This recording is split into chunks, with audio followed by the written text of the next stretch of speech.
There are 4 teenagers. You've tasked them with painting a room. You've given them buckets of paint. All they're supposed to do is pick a color and start painting. It's a very simple one-day task. You're expecting that when you walk into the room at the end of the evening, it'll be a freshly painted room.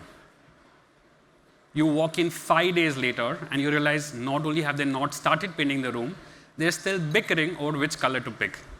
The first one says, blue, oh, we can't do blue. Blue is too common. Every other room in the house is blue in color.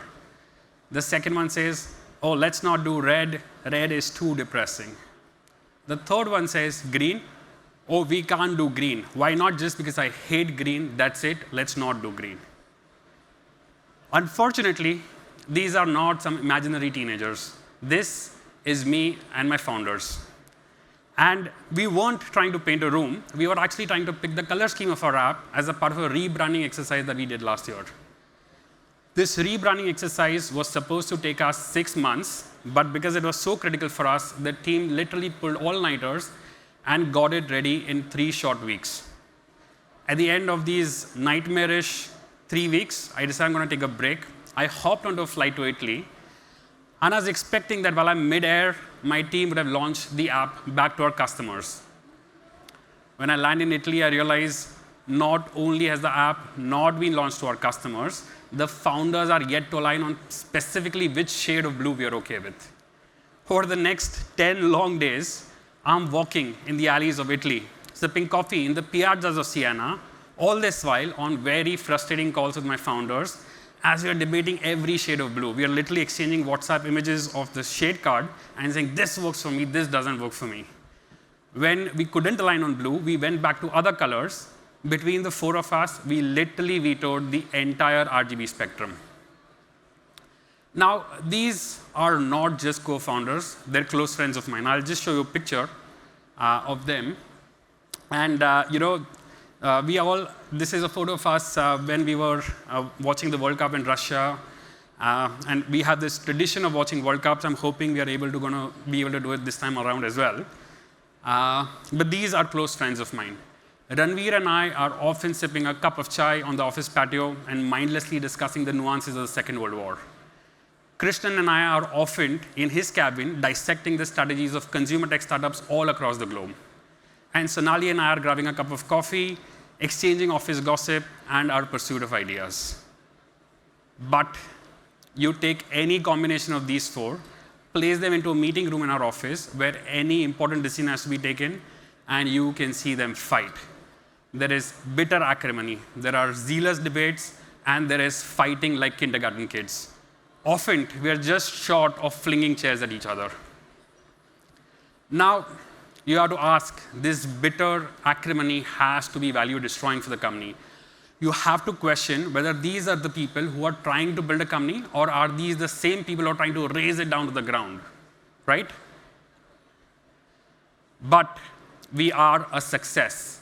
Ring started in 2015 when digital lending as a concept did not exist in India. And we are here today where Ring is able to do loans in under 5 minutes for our customers, right from app download all the way to money hitting their bank accounts. And we've done this not for tens of thousands of customers, we've done it for 16 million Indians already. We are empowering Indians pretty much in all walks of life, right from a vegetable vendor who's using our credit to buy produce in the morning, go off to the market, sell it off to his customers by evening, and make a living for himself. And we are also powering loans for young working professionals who are using this to buy their dream iPhones. A very large part of this success of Ring is what I attribute to the friction between the 4 of us. This friction pushes us to debate every important discussion. It forces us to make sure that we razor sharp our thinking and make sure that we come up with the right decisions, whether it's customer experience, risk, or even profitability. Let me give you a couple of examples. In our early days, we used to have this offer screen for our customers where a customer would come in, play with the toggle, select the loan amount that works for him, also select the tenure that he's comfortable paying. This page was also where we saw the maximum drop-offs. My founder suggested, let's get rid of this choice for the customers Let's replace it with a fixed loan amount and a fixed tenure, and let's make it a binary choice for the customers. They either take it or leave it. The product designer in me revolted. I'm like, we can't do that. I come from a line of thinking where you leave the important choices to your customers. You present the options to them, you communicate the options very well to them, and you trust their intelligence to make the right decisions for themselves. But I relented. We agreed to do a small pilot with a fixed offer model, and as much as it hurts my ego, I have to admit that it worked. It worked well, so well that for the last 7 years, that's the model that we stuck by. And there are many other converse examples as well. For example, we used to have an auto debit setup page. Customers in India for all loans had to set up a mandate to pay their EMIs. They had to come upfront before taking the loan and go through a very, very clunky process. Now, this process is something I always hated. I always thought that, okay, this is where the customers are experiencing the most friction. So I proposed to my founders, let's get rid of this page completely. Let's make a very, very seamless customer experience.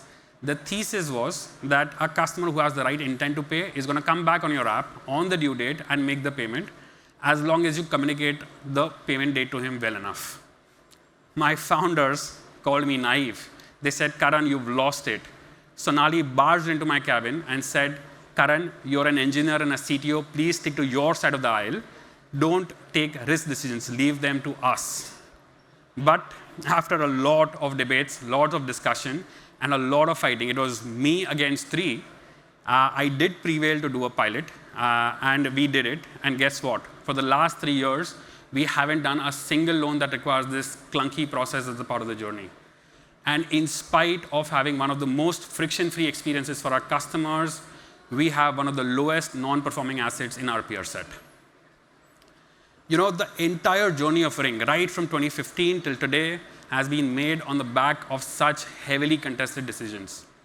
If I had left all of the product choices to my founders, our app would have looked like one very big Google form, bunch of form fields. A customer would come in, manually type out all the information, press a button, and wait for 2 weeks while we couriered a check to him. Now, if we left all of these choices to me, my app would have looked immaculate. One single big clean page with a big button that says, get my money now. Our customer would come in, click it, and boom, the money would be in his bank account. And guess what? I would give a loan to anyone who applied. Now, of course, you can imagine in either of those situations, the company would have been 6 feet under a long time ago, and I wouldn't be right here in front of you. As much as this friction, of course, has benefits for the company's outcomes, there are a lot of personal benefits too. My investment banking, first principle-driven, bean counting of founders swear by their Excel. They love their Excel so much that sometimes I suspect they are wrapping their biases in Excel formulas, presenting them as business models and projections to justify their decisions. I decided I'm going to break their stranglehold on that. I decided I'm going to get savvy at Excel. And over the last few years, I'm very confident to say that I'm an Excel ninja. Now, my founders were, of course, inspired and partly jealous. So what did Ranveer and Sonali do? They said, oh, we're going to learn Python. Why would they learn Python? Because the biggest contention in our company is always around engineering estimates. What they think should take 3 days, we quote as 3 weeks. They think this should be done overnight for something that's usually a 1 week long process. But they decided that they're going to get good at it. They signed up for online courses, and you can imagine how that went. Beyond saying hello world, there's not much else that they can do in Python. Engineering 1, business 0. Now, of course, this friction plays out. It's there in almost all walks of our lives. And you have to ask, is there a playbook to managing this friction between founders? Well, let me ask you another question. Why do you want to manage this friction? Why not instead channelize this friction? This friction can be channelized for good outcomes for your organization. Whether it's a good product for your customers, whether it's more value for your shareholders, or a better organization for your employees. This has to be managed. And as much as this friction is sort of a taboo topic, you don't hear a lot of people talk about the friction between founders. It's permeable in all walks of the startup ecosystem. Look around you, and you'll see most startups usually have co-founders, multiple founders. Especially true when you look at founders who are the first-time founders. They're starting their first startup. They will always be in pair. And trust me, this is not limited to just complementary skill sets. You talk to seed investors and Series A investors, and they'll tell you that they're much more likely to write a check if they're talking to a pair of founders or more founders than a single solo founder. I believe in the power of friction between founders so much that whenever a solo founder comes to me and asks me for advice, the very primary advice I give them is please find yourself an equally passionate co-founder. A single founder tends to get lazy. Partners keep each other very, very accountable and more importantly, very, very real. And of course, in the course of your startup journey, you will come to a lot of places where the friction gets too hot to handle. What do you do then? Well, at least I can tell you what I do. Whenever we have a very acrimonious debate where we are just short of flinging chairs at each other, at the end of that discussion, right in the meeting room, I'll just go walk up to my founders and ask them, chai pina hai? Which means, do you want to grab a cup of chai? And while we are having that chai and having some really mindless conversations, the sweet of the chai is washing away the bitterness between those founders. And more importantly, it signals to each other that, everything is okay between us. We are cool. Everything is okay in the organization and in the larger world. Thank you, everyone.